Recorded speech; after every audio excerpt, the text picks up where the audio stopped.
Bago tayo magpatuloy, salamat kay Jess Martinez sa pagbibigay ng 50 gold, maraming salamat po. Balik sa kwento, sa loob ng kastilyo, si Rick ay nakikipag-usap kay Logan, tinatanong siya kung ano ang lahat ng mga papel na yan. Habang pinagmamasdan si Logan na nagsusulat, tinanong niya ito kung nagbabalak siyang maghanda ng isang kasiyahan o ano. At tinanong siya ni Logan kung siya ay baliw, at bakit siya maghahanda ng kasiyahan sa mga panahong tulad nito. Pagkatapos, sinabi niya kay Rick na ang mga iyon ay mga liham na ipapadala sa mga taong may talento na nawalan ng kanilang mga amo sa digmaang sibil. Tinanong niya si Logan kung nagbabalak siyang kunin sila, at tinanong siya ni Logan kung paano niya nalaman iyon. Sinabi ni Rick kay Logan na pinagmamasdan niya ito sa loob ng maraming taon. At pagkatapos ay nagtanong kung may mga sikat na kabalyero sa nasirang teritoryong ito, dahil hindi niya talaga naririnig ang tungkol sa kanila. Sumagot si Logan sa pamamagitan ng pagsasabi kay Rick na sa ngayon sila ay mga tagapagmana lamang ng maliliit na lupain o ordinaryong mga sundalo, at kung pababayaan, malamang na sila ay magiging mga naglalakbay na mersenaryo. Narinig ito, tinanong siya ni Rick kung bakit niya kukunin ang mga ganoong uri ng tao, at kung talagang kapos sila sa mga tropa. Doon sinabi ni Logan kay Rick ang isang kasabihan, isang perlas sa putik, ngunit alam niyang ito ay impormasyon lamang mula sa kanyang nakaraan. Karamihan sa kanila ay kalaunan magiging mga gumagamit ng force, ngunit ang tatanggap ng liham na ito ay hindi kailanman madyay gising ang force. Gayunpaman, sabi ni Logan, siya ay isa sa pinakamahalaga. Kaya, umaasa siyang tatanggapin niya ito. Pagkatapos ay sinimulan niyang isulat ang liham kay Ginoong Damien Nadal. Sinimulan niyang isulat na siya, ang panganay na anak ng pamilya McLean, ay lubos na naantig sa kanyang tula ng lasing na buwan na iniwan sa akademya. Sinabi niya kay Nadal kung paano niya iniisip na siya ay isang pambihirang talento, at narinig niyang kamakailan lamang, si Nadal ay dumaan sa kasawian. Binasa ni Damien ang mga linyang isinulat ni Logan, sinasabing ang kanyang pamilya ay patuloy na lumalago kahit sa mga mahihirap na panahong ito, at kailangan niya ang isang tulad niya. Sa wakas, magalang niyang hiniling kay Damien na isaalang-alang ang lupain at pamilya ng McLean, kung kailangan niya ng bagong lugar na taitirhan. Gayunpaman, binabasa ito, tinanong ni Damien kung anong uri ng kalokohan ito. 2 buwan ang lumipas, sa lupain ng McLean, tila nagtipon ng isang pulutong ng mga tao sa mga tarangkahan. Tinanong ng isang bantay na nakatayo sa mga tarangkahan ang kanyang kasamahan kung saan nanggaling ang lahat ng mga taong ito, ngunit hindi niya alam ang sagot. Pagkatapos ay inihayag ng bantay, na sinasabi nilang lahat na nakatanggap sila ng mga liham mula sa Young Master, at habang nakatayo si Damien sa likod ng isang bantay. Kinumpirma niya na ang sagisag sa liham ay ang sagisag ng McLean. Kaya sinabi niya sa mga lalaki na sumunod sa bantay papasok. Pagkatapos ay humakbang si Damien, at ipinakita sa bantay ang kanyang sariling liham na may parehong sagisag. At sinabi na natanggap niya ito mula kay Logan. Tiningnan ng bantay, at sinabi na ang selyo ay tiyak na sa McLean. Pagkatapos ay tiningnan niya si Damien, mukha siyang mahiyain, at balisa tungkol sa buong sitwasyon. Sinabi niya kay Damien na na-verify na ito, at dapat siyang sumunod sa kanya, habang nagtataka kung bakit magpapadala ang Young Master ng liham sa isang pag-alagala tulad niya. Pagkatapos ay nagpatuloy sila sa mga daanan ng lungsod at kastilyo. Habang nagmamasid, nagsimulang magtaka si Damien. Tinanong niya ang kanyang sarili kung sinusubukan ng McLean na palakihin ang kanilang teritoryo sa pamamagitan ng pagtanggap ng mga takas sa digmaan. Gayunpaman, nagtataka siya kung bakit siya makakatanggap ng liham. Habang nagmamasid sa lungsod, nakita ni Damien na payapa ito, at nagtaka kung hindi kaya nagpadala si Logan ng liham sa maling tao. Sa loob ng kastilyo, tila nagkita na sina Logan at Damien. Kinuha ni Logan ang kamay ni Damien, nagpakilala, at sinabi na tiyak na pagod si Damien sa mahabang paglalakbay. Sinabi ni Damien na nakakatuwang makilala si Logan. Nagtataka muli kung nagkamali si Logan ng tao, habang sinasabi niya kay Damien na umupo at mag-usap sila. Binigyan niya si Damien ng isang tasa ng tsaa. Sinasabing mainit pa ito, at nagpasalamat si Damien. Sinimulan ni Damien ang paghigop mula sa tasa habang tinitingnan si Logan. Sinuri niya ang hitsura ni Logan, nagtataka kung nakilala niya ito noon, ngunit mabilis na sinasabing walang paraan na makakalimutan niya ang pulang buhok at mga mata na tulad nito. Gayunpaman, habang tinitingnan ang mukha ni Logan, hindi niya maintindihan kung bakit siya masayang-masaya na makita siya. Habang tinitingnan si Damian, iniisip ni Logan na kahit ang henyo ng Liberation Front ay mayroon ding clueless na bahagi. Lumalabas na sa katotohanan, o sa nakaraang buhay ni Logan, si Damian Nadal ay isang dalubhasa sa mga sistema ng encryption, at isang henyo ng pamamahala ng impormasyon. Sa loob ng higit sa 20 taon, lubusan niyang pinrotektahan ang mga pagkakakilanlan ng mga miyembro ng Liberation Front. Iniisip ni Logan na hindi na kailangang sabihin, ang kanyang talento ay higit pa sa kahanga-hanga, ngunit higit sa lahat ang kanyang matuwid na karakter.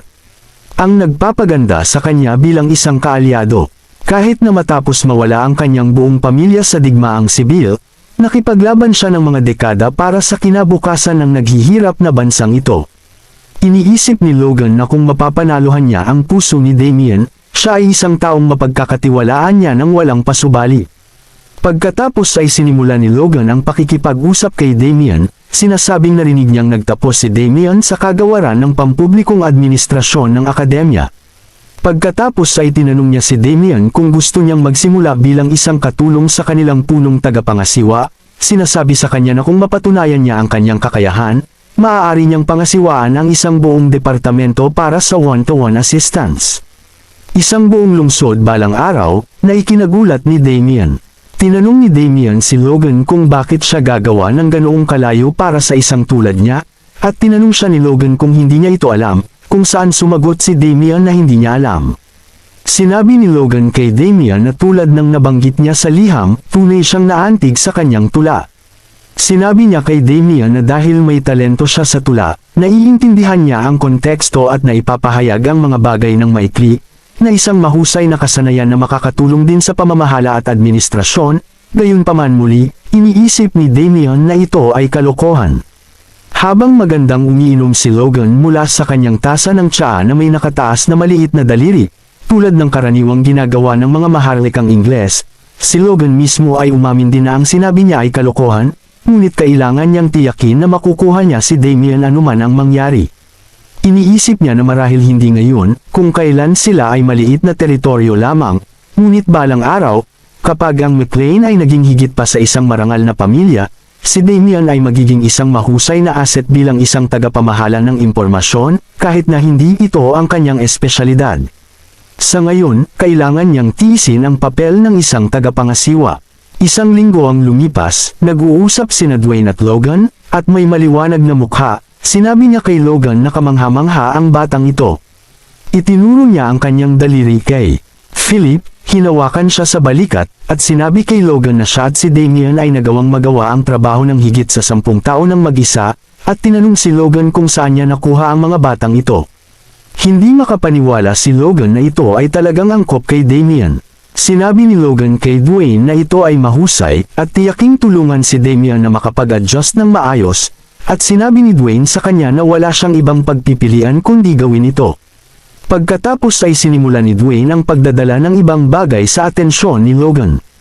Tila dahil sa digmaang sibil, dumarating ang baha ng mga refugee, at ang bayan ay aabot sa limitasyon ng populasyon nito ng mas maaga kaysa sa inaasahan. Narinig ito, tinanong ni Logan kung dapat nilang pabilisin ang mga plano para sa pangalawang bayan. At tinanong si Dwayne kung magiging maayos ang budget kung gagawin nila ito, kung saan sinabi ni Dwayne na nakagawa na siya ng ilang maagang kalkulasyon. Tila tumaas ang presyo ng kahoy dahil sa digmaang sibil, kaya kapag natapos ang konstruksyon ng bayan, magiging napakahigpit ng budget hanggang sa taunang ani. Narinig ito, tinanong ni Philip kung bakit sila magkukulang sa pera, dahil may sapat na ibebenta sa teritoryo. Narinig ito, natigilan sina Logan at Dwayne, tinatanong kung ano ang maaari nilang ibenta. Dito na pumasok si Philip na may ideya na magbenta ng pagkain. Tila nabighani si Logan sa ideya ni Philip, ngunit nagalit si Dwayne, tinatanong kung bakit sila magbebenta ng pagkain, at kung mayroon ba silang ganoong uri ng labis.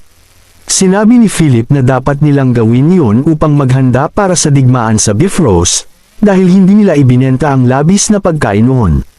Dahil dito, mabilis na natapos ang kanilang digmaan, at nang magsimula ang digmaang sibil, tumaas ang presyo ng pagkain. Sinabi ni Philip na kahit ang pagbebenta ng kalahati ay malulutas ang kanilang mga problema sa pananalapi. Pagkatapos, sinabi niya, sa natitirang pera, maaari pa silang magtayo ng mga ranso, na tila pinag-iisipan ni Logan. Iniisip niya na sa pangmatagalan, upang makagawa ng libu-libong cavalry ng crossbow, ito ay isang bagay na tiyak na kakailanganin nila. Iniisip niya na sa ngayon, sila ay lubos na umaasa sa mga import, ngunit upang mapanatili ang hukbo, kakailanganin nila ang kanilang sariling supply. Kaya sinabi niya kina Philip at Dwayne na magandang ideya ito. Narinig ito, muling nagalit si Dwayne, habang masayang nakangiti si Philip. Sinabi niya na alam na niyang maiintindihan ito ni Logan. Sinabi niya kay Dwayne na hayaan si Philip na asikasuhin ang bagay na iyon. At sinabi niya kay Philip na pigain ang pinakamalaking kita hanggat maaari, at gamitin ang natitirang pera upang bumili rin ng kahoy. Pagkatapos ay sinabi niya kay Dwayne na simulan ang paghahanda para sa pagtatayo ng pangalawang bayan, at sumunod si Dwayne. Pagkatapos ay kinuha ni Dwayne ang isang bagay mula sa loob ng kanyang bulsa sa dibdib upang ibigay kay Logan. Iniabot niya sa kanya ang isang liham, sinasabing para ito sa kanya, ngunit ipinadala sa opisina ni Dwayne nang nagkamali, at nagpasalamat si Logan kay Dwayne. Ang liham ay may itim na selyo, walang sagisag, at doon nalaman ni Logan na ito ay mula sa Information Guild. Yumuko sina Philip at Dwayne habang sila ay umaalis, sinasabi kay Logan na sila ay aalis na, at binati sila ni Logan ng palem, sinasabi sa kanila na ipagpatuloy ang kanilang trabaho. Pagkatapos ay sinimulan niyang basahin ang liham. Ipinapalem ng liham kay Logan ang tungkol sa kinaroroonan ng isang taong tumutugma sa paglalarawan sa kahilingan sa paghahanap na kanyang ginawa. Ngunit tila hindi naaalala ni Logan ang anumang taong hinahanap. Sa kalaunan, naalala niya ang pangyayari dahil ginawa niya ang kahilingan na iyon noong unang araw na natutunan niya ang heavy pressure sword sa kanyang master. Hiniling niya sa kanila na hanapin ang mga hindi kaanib na superhumans na aktibo noong digmaang imperial. Tila tumagal sila ng ilang oras, ngunit nakahanap sila ng isa. Nakasulat sa liham na ang kanyang pangalan ay Churn Crow, hindi eksaktong ang pangalang Crown na binanggit ni Logan, ngunit malaki ang posibilidad na siya ang parehong tao. Narinig ang pangalang ito, hindi makapaniwala si Logan na sa lahat ng tao ay siya pa. Isang developer na nagtagumpay sa pagbibigay ng mababang uri ng mga artifact, at isa sa 10 nangungunang negosyante sa imperyo. Tinakpan niya ang kanyang buong katawan ng mga artifact na ginawa niya mismo, at hindi tulad ng isang karaniwang tao. Nakipaglaban sa mga linya ng harapan. Mage na pumatay sa mga puwersa ng Grandia. Tinawag siyang Massacre Sorcerer Crown. Mahigpit na kinuyumos ni Logan ang papel, naalala na dahil sa mga mababang uri ng artifact na ibinigay niya sa imperyo, sinasabi nilang halos doble ang bilis ng pagbagsak ng Grandia. Bilang isang kaaway, siya ay isang lubhang mapanganib na kalaban, kaya ang pinakamahusay na opsyon ni Logan ay kunin siya sa kanyang panig. Kung mabaigo iyon, ang kanyang natitirang opsyon ay patayin siya.